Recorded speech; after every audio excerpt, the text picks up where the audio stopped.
Ayon po sa isa sa mga otoridad ng simbahang Katoliko, gaano raw po ba kahalaga ang Iglesia ni Cristo?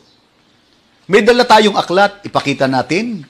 Ang pamagat po ng aklat, ito po, Bible History for Everyone. Yan. Mababasa natin, mabuti basahin po natin sa page 29, ilagay na natin, page 29. Ang sumulat po ng aklat na yan ay si Father Atanasio Danieletti. Yan po ay sa St. Paul Publications, Pasay Metro Manila. Ano sinasabi ng pare ng simbahang Katoliko? Ito po sabi niya, yung unahang bahagi po, yan yung mismong nilalaman. Pero babasahin ko na po sa wikang Pilipino, may translation po dyan. Ang daong Ninue ay isang dakilang sagisag ng Iglesia ni Cristo. Ang Iglesia ni Cristo ay ang kaligtasan ng lahat ng kaluluwa. Ito ay gawa ng Diyos. Aklat Katoliko po yan. Ano pahayag po ng paring Katoliko? Yun daw pong daong Ninue. Isang sagisag o simbolo ng Iglesia ni Cristo. So kaya maraming napaniwala sa mga ministro ni Felix Manalo dahil sa paggamit sa aklat ng Katoliko na pinag-chap-chap, mga kapatid. Nabasa lang ang Iglesia ni Cristo, abay para bang titulo ng lupa na kahit iba ang may-ari, inaangkin na agad. At hindi lang yan, maliban sa paggamit nila nito, bukang bibig ng mga ministro ni Felix Manalo ang paggamit sa aklat na Biblia ni George Lamsa. No? Ito'y palaging ginagamit nila dahil may mabasa sa salin na Church of Christ. Ang paniniwala do po ni Dr. George M. Lamsa sa likas na kalagayan ng ating Panginoon Kristo ay Diyos, hindi raw po tao. Kaya ang tinutukoy daw po dito ni Dr. George M. Lamsa sa Gawa 2028 na Church of Christ, Iglesia ng Diyos, sapagkat si Kristo raw po ay Diyos. Yun ang paliwanag mo. Hindi paliwanag, yun ang palabo mo at pagpilipit kung bakit isinali ni Dr. George M. Lamsa yung Gawa 2028 na Church of Christ o Iglesia ni Cristo. Una, ibubuking natin sila, mga kapatid. At sana yung mga kaanib na dating mga Katoliko na kasalukuyang nagsaliksik kung ano nga ba talaga ang katotohanan. Ito po bang aklat na ginagamit ng mga ministro? Isa lang ito, no? Dahil alam nyo naman, ang daming mga aklat na ginagamit nila, pinag-chap-chap nila, at nauna ng binuking natin, mga kapatid, no, na mga aklat Katoliko.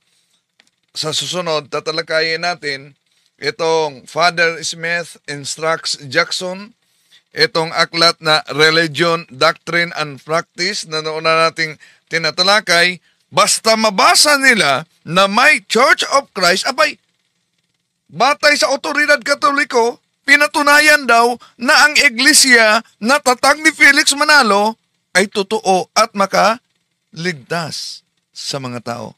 Maniwala kayo? Tatalakayin natin yan. Samahan niya ako.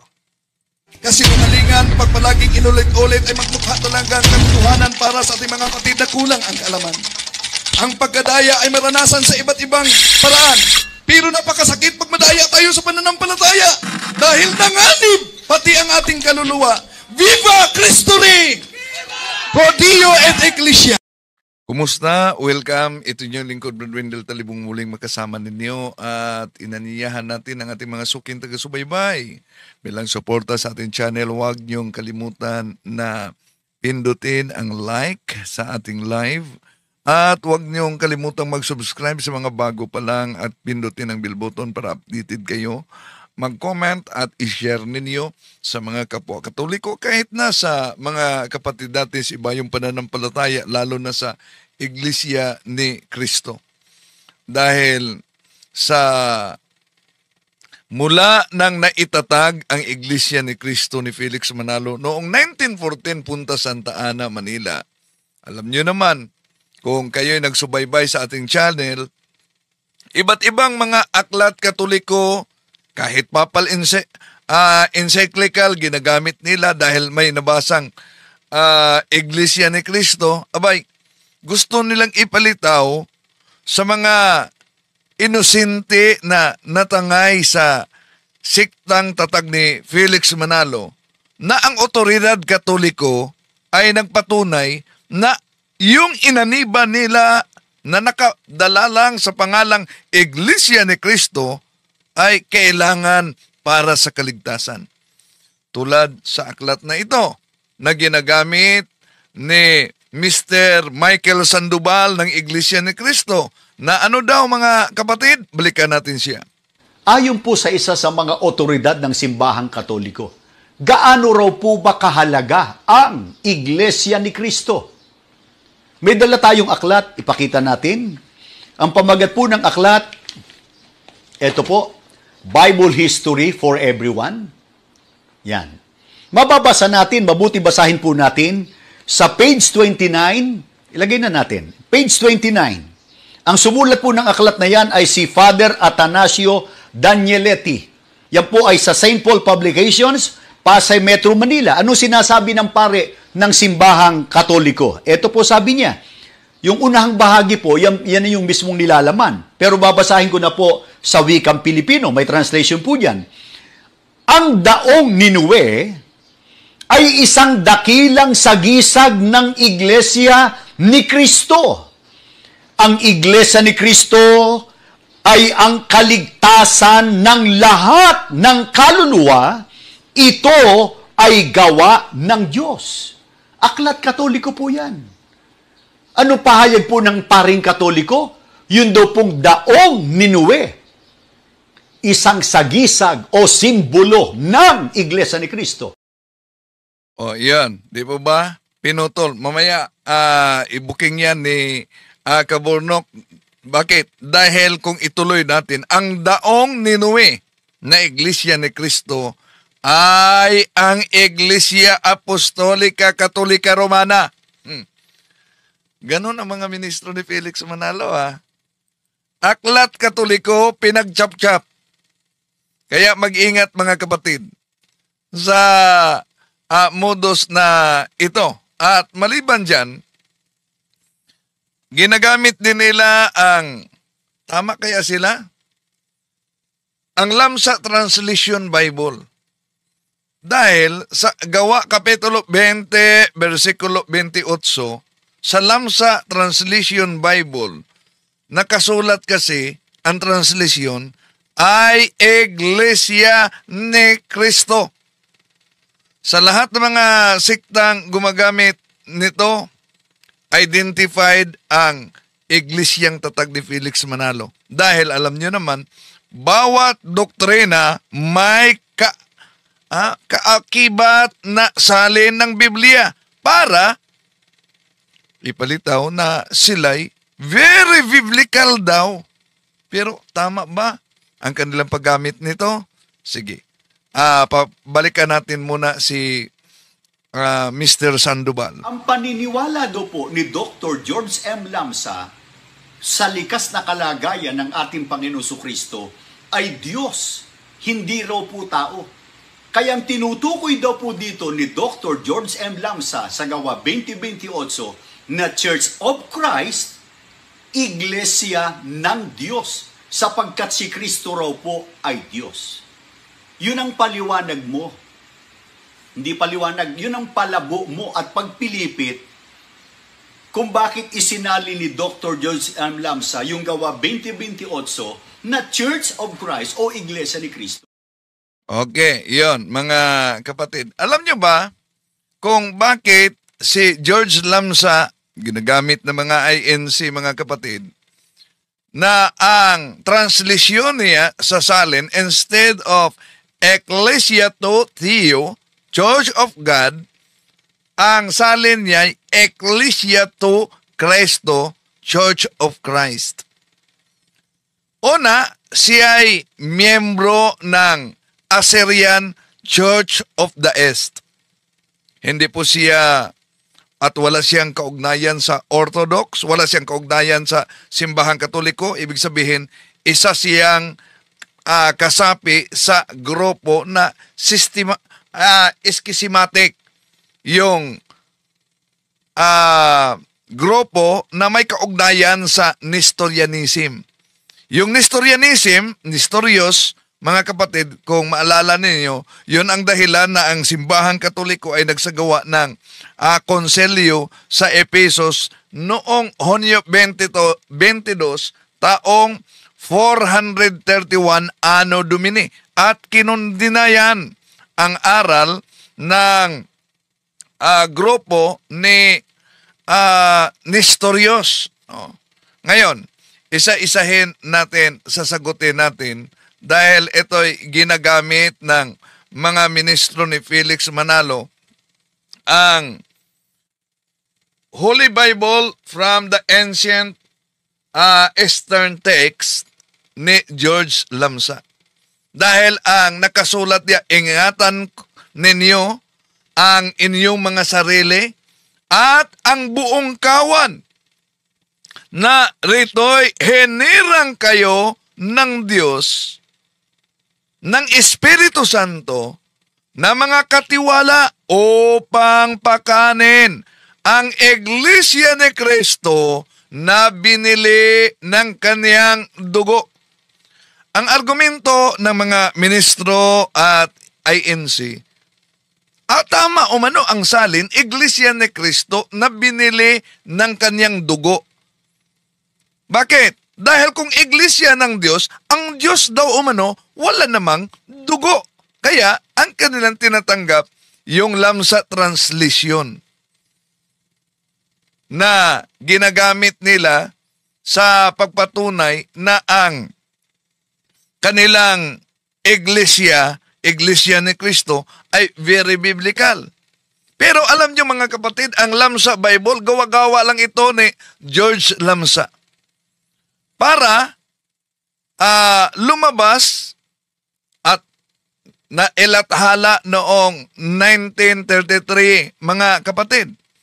Kaya mabasa sa Gawa, Kapitulo 20, versikulo 28, at ginagamit naman, dito makita ninyo na may researcher talaga ang INC, pati na ang Aklat Katoliko, ni-research nila pag may nabasa na Iglesia ni Cristo, putol agad. Para mapaniwala yung mga inosente, oo nga, no? Kahit pala otoridad Katoliko, pinatunayan na ang iglesyang tatag ni Felix Manalo ay kailangan para maligtas ang tao. Kaya, kunting common sense naman. Bakit? Sa palagay ninyo, pag nabasa ang Iglesia ni Cristo, Church of Christ, sa Aklat Katoliko, ibig ba sabihin na ang iglesyang tatag ni Felix Manalo ang pinatunayan na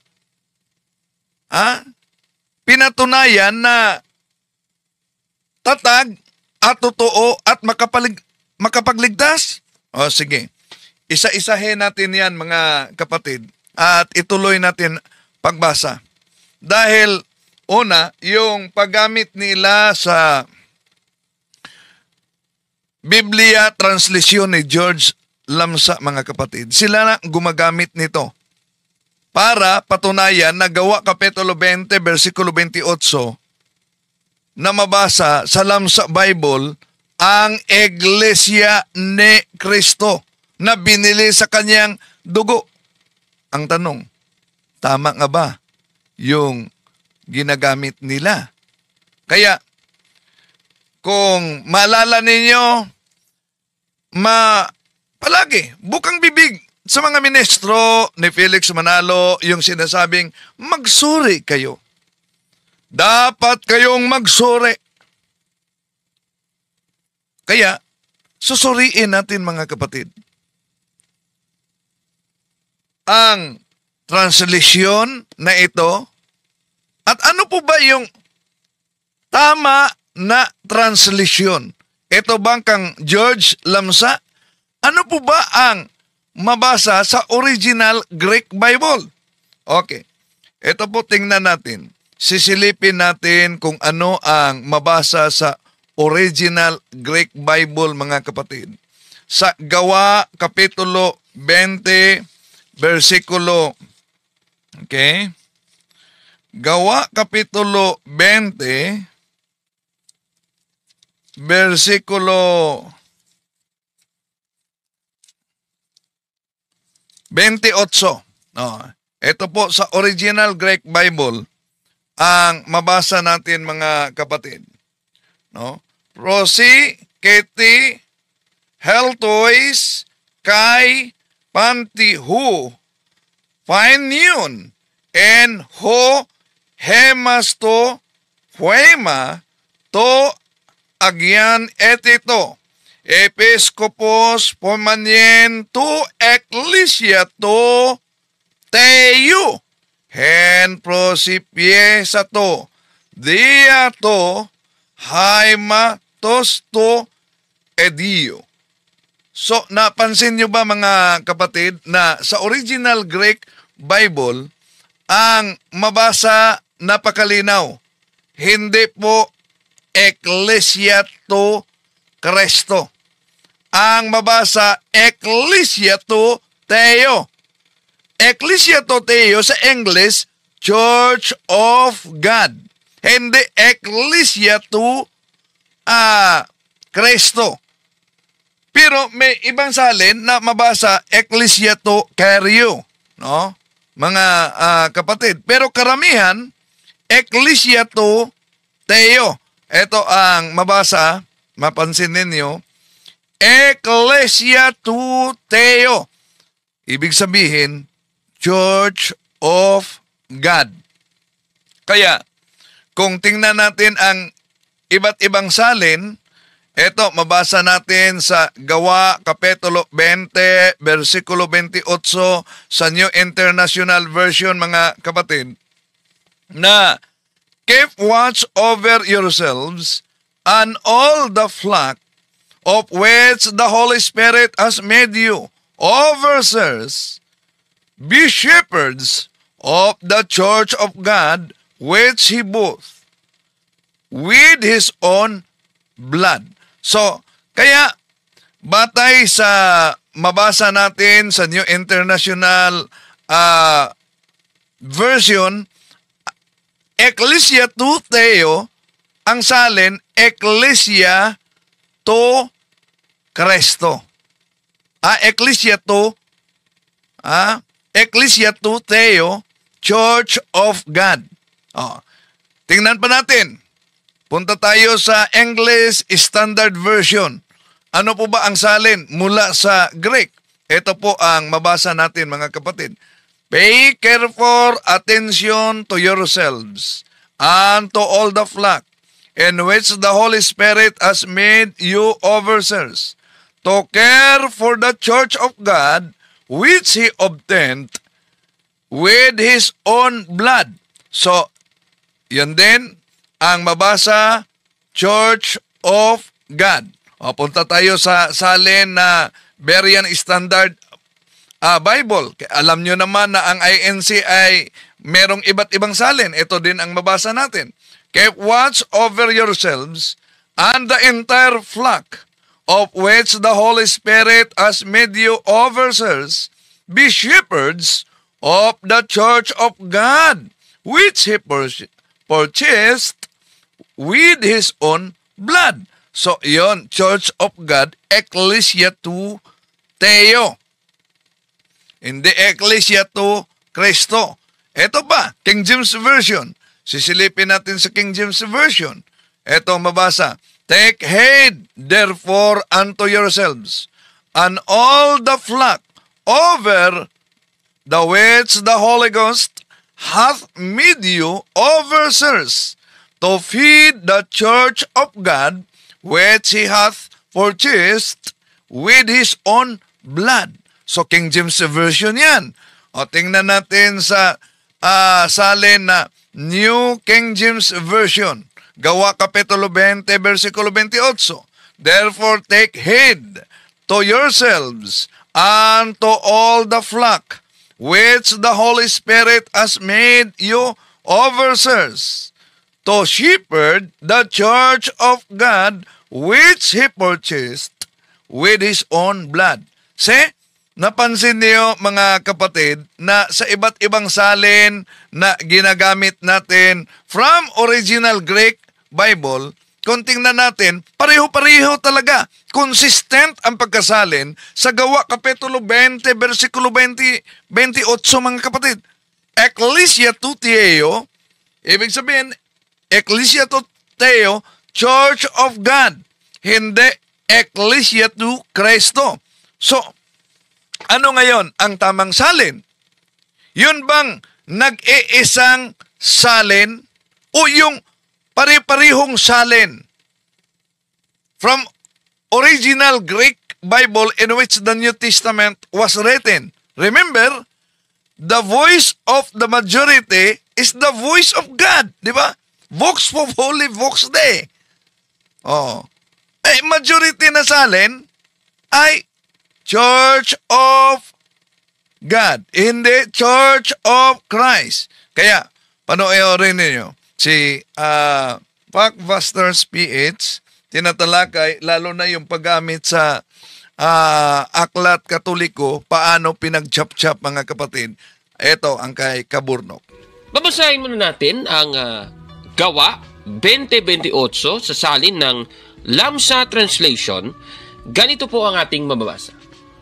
Take heed therefore to yourselves and to all the flock over which the Holy Spirit has appointed you overseers to feed the church of Christ which He has purchased with His blood. Dito po sa ating nabasa, yung binabanggit ay Church of Christ. Ayan. Bakit natatangi ang salin na ito kumpara sa ibang mga salin? Kagaya nung nasa King James Version, imbis na Church of Christ, ay Church of God. Kahit na sa New International Version din, Church of God din ang nakalagay.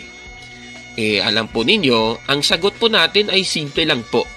Ang tinutukoy naman ng salitang God kasi sa Church of God ay si Kristo. Dahil siya ay may dugo na pwedeng ipantubos sa mga tao. Kaya ang sabi doon sa Gawa 20:28, to feed the church of Christ, which He has purchased with His blood. Ibig sabihin, blood ni Kristo po yun, mga kapatid. Wala namang blood ang Ama. Pero, paano naging si Kristo ang God sa Gawa 20:28? Ang God espiritu at ang espiritu po ay walang laman at buto. Paano naging si Kristo yung tinutukoy ng God sa Gawa 20:28? Kasi sabi nga sa Juan 4:24, ang Diyos ay espiritu at sabi sa Lucas 24:39, ang espiritu po ay walang laman at buto. Ano pang masasabi natin? Siyempre, tignan muna natin yung context. Ang salitang Diyos ba sa Juan 4:24 ay tumutukoy sa isang persona o sa kalikasan?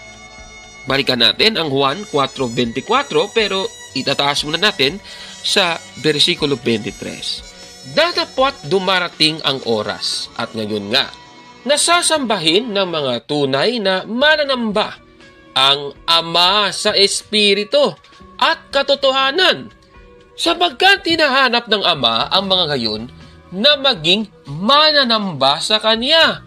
Ang Diyos ay Espiritu. Dito po sa ating nabasa, ang tinutukoy nung salitang Diyos. Hindi pala tumutukoy kay Kristo, tumutukoy po yun sa Ama. Klarong-klaro po. Kaya tama po mga kapatid, yung salin na nagsasabing Church of God. Okay lang po yun. Yung God na tinutukoy po dyan, mga kapatid, ay si Kristo. At yung kanilang argument kanina na sinasabing, hindi naman pwedeng si Kristo yung God sa talata dahil ang God daw ay Espiritu or ang Diyos ay Espiritu. Tumutukoy naman po yan sa Diyos Ama mga kapatid. Itandaan natin ang salitang God sa Gawa 20:28. Tumutukoy po yan sa persona ni Kristo, mga kapatid. Pero alam ninyo, may tutol yata dito. Sino ba ang tutol dito? Panoorin natin ang pahayag ng ministro ng Iglesia ni Cristo ni Manalo, si Michael Sandoval. Ano ba ang nasabi niya noon tungkol sa Gawa 20:28 ng salin ni George M. Lamsa? Ito panoorin natin. Ang sabi po ni Mr. Eli Soriano, alang-alang po sa mga sumusubaybay sa amin, ang tama raw pong salin ng Gawa 20:28, Iglesia ng Diyos. Bakit? Sapagkat ang paniniwala daw po, yun ang isang pangangatwira ni Mr. Eli Soriano, ang paniniwala daw po ni Dr. George M. Lamsa sa likas na kalagayan ng ating Panginoon Kristo ay Diyos, hindi raw po tao. Kaya ang tinutukoy daw po dito ni Dr. George M. Lamsa sa Gawa 20:28 na Church of Christ, Iglesia ng Diyos, sapagkat si Kristo raw po ay Diyos. Yun ang paliwanag mo. Hindi paliwanag, yun ang palabo mo at pagpilipit kung bakit isinali ni Dr. George M. Lamsa yung Gawa 20:28 na Church of Christ o Iglesia ni Kristo. Kaya si Dr. George M. Lamsa ang ating sangguniin. Bakit po niya isinalin ang Gawa 20:28 na Church of Christ sa halip na Church of God o Iglesia ng Diyos? Hindi po akong sasagot. Dapat ang pasagutin natin ay si Dr. George M. Lamsa mismo. Kaya meron tayong aklat dito, isinulat po ni Dr. George M. Lamsa. Ayan, nakikita niyo po sa inyong screen. New Testament Commentary by Dr. George M. Lamsa. The Eastern text reads, "The Church of Christ, which He has purchased with His blood." Jewish Christians could not have used the term God because in their eyes, God is Spirit, and a Spirit has no flesh and blood. It was Jesus of Nazareth who shed His blood on the cross for us and not God. Ang sabi po ni Dr. George M. Lamsa, si Jesus daw po na taga Nazareth ang nagbubo ng dugo sa cross para sa atin, hindi po ang Diyos. Kaya yung tinutukoy sa Gawa 20:28 na Iglesia ng Diyos na tinubos niya, yung niya, tumutukoy doon sa tumubos. Tinubos niya ng kanyang dugo. Ang may dugo po ay ang ating Panginoon Kristo at hindi po ang ating Panginoon Diyos. Aba, grabe naman itong si Michael Sandoval, ayon sa kanya, Church of Christ daw ang sali ni George M. Lamsa dahil hindi naman siya Diyos. Aba, grabe naman itong kanyang rason. Tanong, totoo ba ito, mga kapatid? Ang ginawa niya, nagbasa po siya ng aklat na isinulat din ni George M. Lamsa, itong New Testament Commentary. Ayan, nakikita nyo sa screen. So, titignan natin. Tama ba ang kaniyang sinabi, itong si Michael Sandoval? Bisitahin kaya natin ang aklat. Ito Ito po yung aklat, New Testament Commentary ni George M. Lamsa sa page 149 at 150. Dito sa article na may pamagat na Blood of Jesus. Ayan, nakikita nyo. So, ipapakita natin yung keynote ni Michael Sandoval. Ayan, So, nakikita nyo po, the Eastern text reads, "The Church of Christ, which He has purchased with His blood." Sandali. Akala ko yung susunod is, Jewish Christians could not have used the term God. Hindi, iba.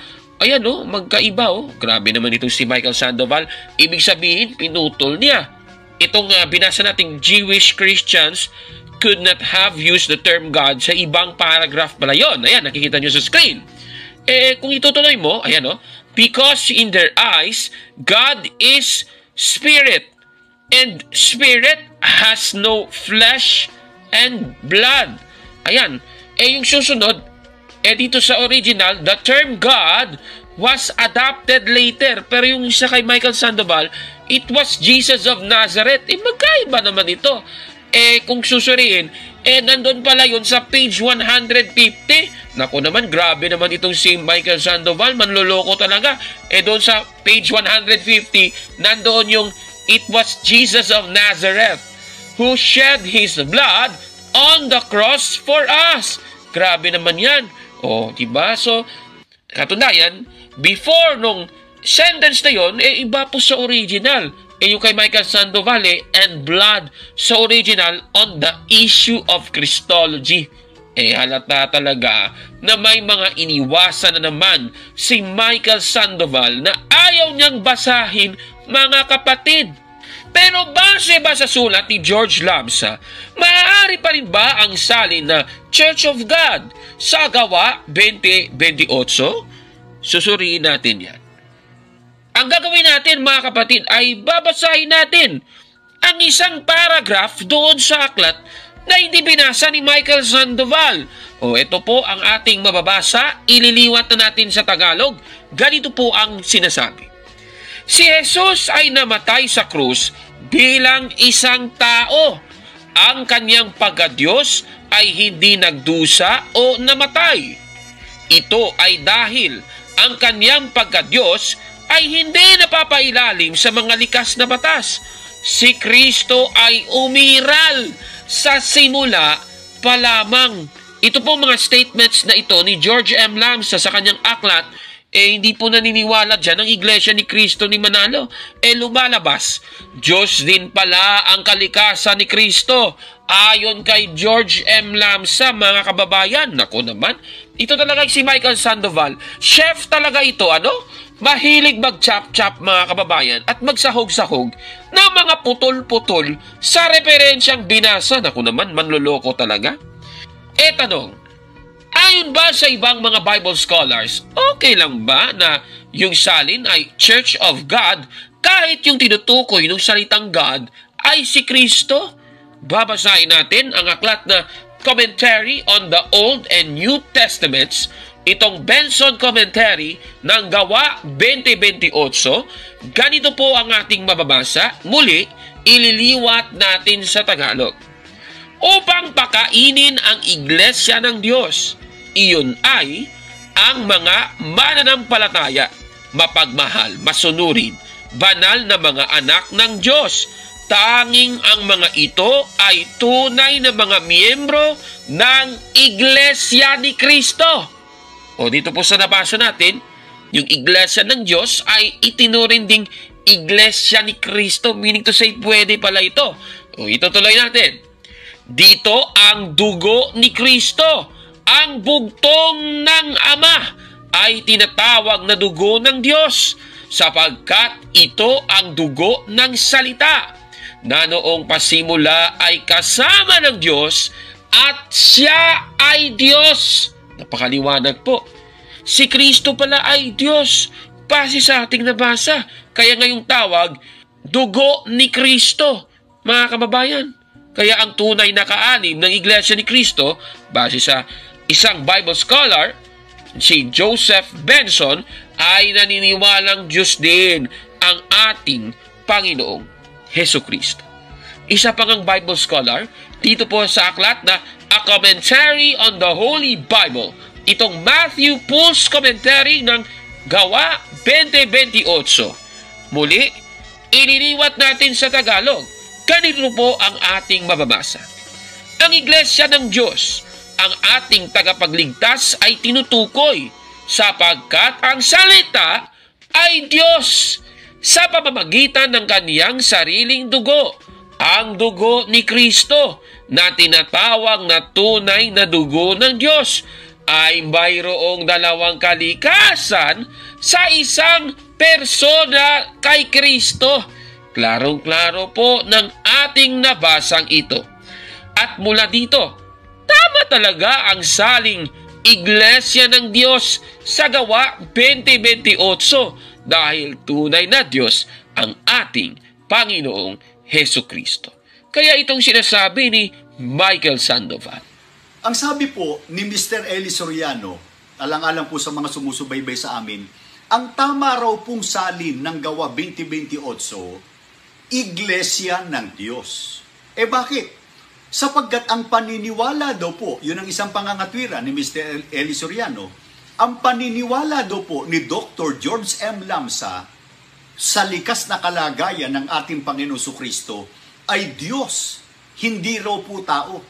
Kaya ang tinutukoy daw po dito ni Dr. George M. Lamsa sa Gawa 20:28 na Church of Christ, Iglesia ng Diyos, sapagkat si Kristo raw po ay Diyos. Yun ang paliwanag mo. Hindi paliwanag, yun ang palabo mo at pagpilipit kung bakit isinali ni Dr. George M. Lamsa yung Gawa 20:28 na Church of Christ o Iglesia ni Kristo. Mali yan, gaya. Busted yan! Nako mali talaga yan, mga kababayan. Grabe talaga. Chef talaga itong si Michael Sandoval, mahilig magputol-putol, mag-chop-chop ng mga referensya. Mga kababayan, meron po akong ipapansin sa inyo. Isang aral po ito ng Iglesia ni Cristo ni Manalo. Ito, babasahin natin. Dito po sa The Iglesia ni Cristo, Church of Christ Today, sa pahina 6, ganito po ang ating mababasa. Hindi ililigtas ni Kristo ang sinuman sa labas ng Iglesia ni Kristo dahil labag ito sa batas ng Diyos. Dito po sa ating nabasa, napakatindi naman ng doktrinang ito ng Iglesia ni Cristo ni Manalo. Alam ninyo, itong aral ng Iglesia ni Cristo ni Manalo ay lumalabag sa Biblia. Babasahin natin Dito po sa unang Korinto 5:13, ang sabi, datapwat sa nangasa labas ay Diyos ang humahatol. Napakaliwanag po. Ang mga nasa labas ng iglesia, Diyos po yung humahatol sa kanila. Ika nga sa isang salin, Easy English Bible. Ganito naman ang sabi, it is not right for me to decide about people who do not belong to the church group. God will judge those people. Napakaliwanag po. Wala palang karapatan si Apostol Pablo na magusga sa mga tao na nasa labas ng kanilang iglesia. Yan ang sabi ni Apostol Pablo dito. Kasi Diyos daw ang humahatol. At dahil dito, taliwas po ang doktrina ng Iglesia ni Cristo ni Manalo sa nakasulat sa Biblia. Pero alam ninyo mga kapatid, meron pong isang patunay ang isang ministro ni Manalo. Sa ating episode ngayon, panoorin natin ang pahayag ng isang ministro naman ng Iglesia ni Cristo ni Manalo na si Michael Sandoval. Paano ba niya patutunayan na nasa kanila raw ang kaligtasan? Ito panoorin natin. Kaya maging ang ibang mga otoridad ng iba't ibang relihiyon. Halimbawa po, isa sa mga otoridad ng simbahang Katoliko. May mga sumusubaybay po sa akin ng mga Katoliko. Ayon po sa isa sa mga otoridad ng simbahang Katoliko, gaano raw po ba kahalaga ang Iglesia ni Kristo? May dala tayong aklat, ipakita natin. Ang pamagat po ng aklat, ito po, Bible History for Everyone. Yan. Mababasa natin, mabuti basahin po natin sa page 29, ilagay na natin, page 29. Ang sumulat po ng aklat na yan ay si Father Atanasio Danieletti. Wala pa ba dyan? Ilagay na natin yung isa. Ayan, ayan. Ayan po, Father Atanasio Danieletti. Yan po ay sa St. Paul Publications, Pasay Metro Manila. Ano sinasabi ng pare ng simbahang Katoliko? Ito po sabi niya, yung unahang bahagi po, yan yung mismong nilalaman. Pero babasahin ko na po sa wikang Pilipino, may translation po dyan. Ang daong Ninue ay isang dakilang sagisag ng Iglesia ni Kristo. Ang Iglesia ni Kristo ay ang kaligtasan ng lahat ng kaluluwa. Ito ay gawa ng Diyos. Aklat Katoliko po yan. Ano pahayag po ng paring Katoliko? Yun daw pong daong Ninue. Isang sagisag o simbolo ng Iglesia ni Kristo. Marami naman po sa inyo palabasan ng Biblia. Basahin po niyo aklat ng Genesis. Siguro naalala pa po ninyo. Hindi ba't ang Panginoon Diyos ay nagpagawa noon kay Noe ng isang malaking daong bago ang bahang gunaw? Sino ang naligtas? Yung lahat ng pumasok sa loob ng daong. Kaya lahat ng nasa labas ng daong ay napahamak sa bahang gunaw. Ano sabi ng pare? Ang daong na yon ay isang dakila o kahangahangang simbolo. It is a magnificent symbol of the Church of Christ or Iglesia ni Cristo. Patotoo po yan ng pare. Kaya marami po ng mga dating hindi kaanib sa Iglesia ni Cristo nang maunawaan nila yung doktrina at aral ng Biblia, iniwan ang kanilang dating relihiyon at pumasok po dito sa loob ng Iglesia ni Cristo. Aba, grabe naman talaga.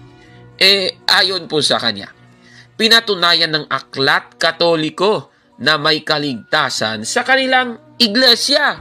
Kasi nga nabasa sa aklat na ito ng isang pari na si Father Atanasio Danieletti, itong sinasabing, "The Church of Christ is the salvation of all souls." O sa kanyang pagbasa, ang Iglesia ni Cristo ang kaligtasan ng lahat ng kaluluwa.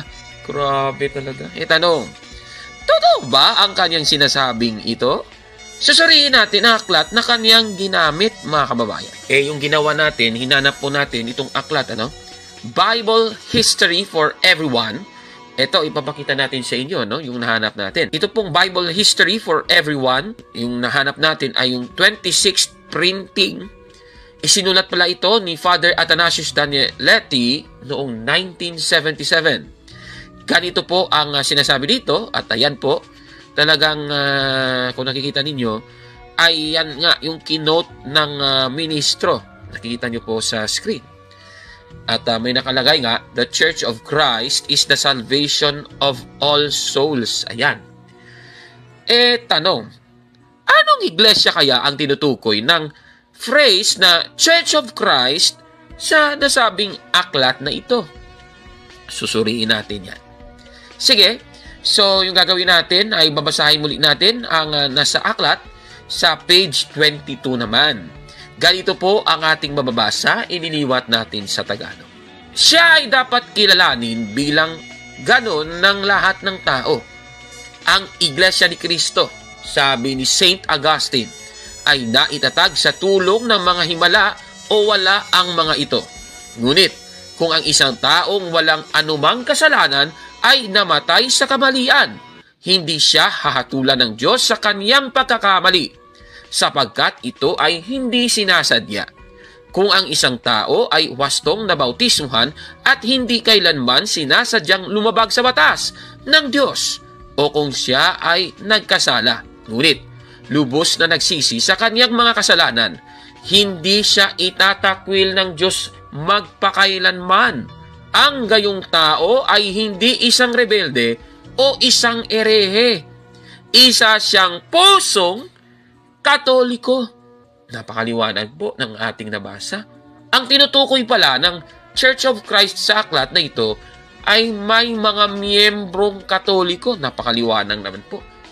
O katunayan, idiniin nga ng aklat sa page 250 ang ganito: "Ang banal na Iglesia Katolika Romana, ang Iglesia ni Cristo."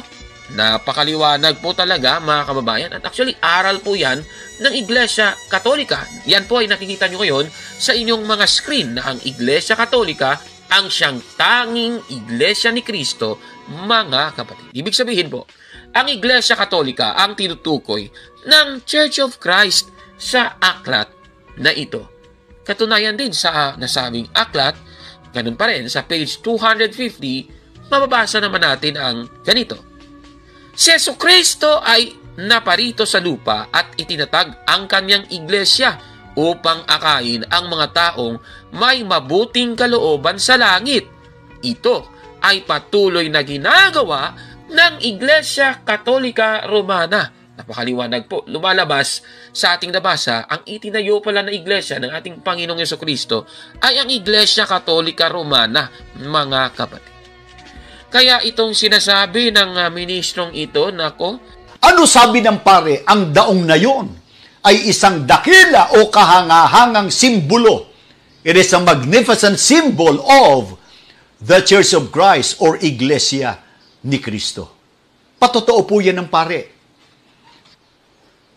Kaya marami po na mga dating hindi kaanib sa Iglesia ni Cristo, nang maunawaan nila yung doktrina at aral ng Biblia, iniwan ang kanilang dating relihiyon at pumasok po dito sa loob ng Iglesia ni Cristo. ito talaga, chef talaga ito, ano? Panay chop, chop, chop, chop. Di naman binasa yung konteksto. Nako, grabe naman. Kaya, busted! Yan! Mali yan! Nako, mali talaga. Paano ba inuunawa ng Iglesia Katolika ang pagkukumpara ng Arko ni Noe sa Iglesia na tinayo ng ating Panginoong Jesucristo? Ito po ba ay tungkol sa eternal salvation? Sige nga, tignan nga natin. Babasahin natin ang Catechism of the Catholic Church, paragraph 1219. Ganito po ang sabi. The Church has seen in Noah's Ark a prefiguring of salvation by baptism, for by it, a few, that is, 8 persons, were saved through water. Napakaliwanag po ng ating nabasa. Ibig sabihin, yung Noah's Ark, yan po ay natitingnang kagaya po ito ng iglesia na itinayo ni Kristo na gumagamit ng sakramento ng binyag. Ibig sabihin po, yan pala ay secondary cause of our salvation. Dahil tandaan natin, si Kristo yung primary cause ng salvation ng tao. O klarong-klaro po yan. Kaya base po sa ating nabasa, ayon po sa Iglesia Katolika, ang pagkukumpara ng Arko ni Noe sa Iglesia ay may kaugnayan po sa bautismo, mga kapatid. At mababasa po natin sa Biblia yan. Marcos 16:16 na ganito po ang sabi. Ang sumasampalataya at mabautismuhan ay maliligtas. Napakaliwanag po ng ating nabasang ito. Ano po masasabi ninyo sa ating episode ngayon? Paki-comment po sa baba, mga kapatid.